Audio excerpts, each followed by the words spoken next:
You've been gone from this earth longer than you were ever on it. Your curtain call has been longer than the show itself, and my heart has been clapping ever since that one day in June when my dad's black Cadillac turned the corner slow, like bad news. And he found me on the sidewalk walking with my mom. I had just gotten a haircut. So I felt the breeze on my neck when he told me you died, that your memorial mass would be on Monday.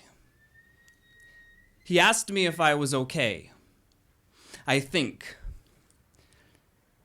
It's hard to process never again when you're just 10, when the only things that make sense are Super Nintendo Mortal Kombat tournaments, chicken fingers, and laser tag. We did all of those in one night, on one of your last nights. They never told us the cancer was winning from the start. See, you weren't there for the beginning of 5th grade 9 months earlier. The teachers came in. They said you were sick in a tone heavy with defeat.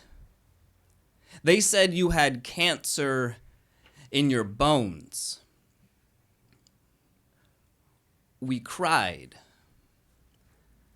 But I don't know why. Cancer was a word like universe, or algebra, or girls. We kind of knew what it was, but we were too young to really understand. Too young to know that the chemo killed your childhood in slow IV drips long before the cancer ever did. Too young to know that the locks of hair you'd send in as you dealt with going bald were road markers on a dead-end street shorter than we ever knew. Too young to know that that trip to France for the miracle holy water was a Hail Mary different than the Hail Marys we said for you in Catholic school. But not too young to understand that watching you fight over those 9 months taught me more about living than living ever could.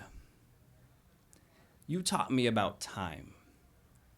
That seconds and hours and days are just numbers that we're living in with no guarantee for the next one. So whenever you can, take a moment. You taught me about laughing. That it doesn't make everything better because it's not supposed to.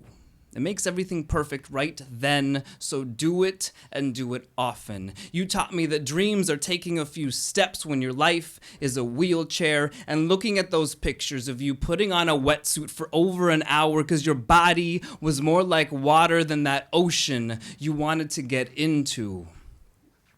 You taught me that fighting is throwing enough punches with your lungs until you breathe enough strength to swim one last swim.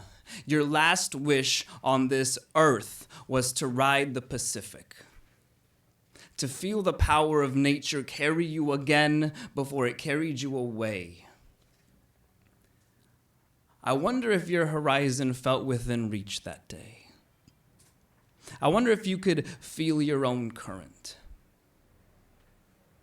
Every day I wonder what it was like to be 10 years old, floating in that water, knowing what you knew about days and hours and seconds.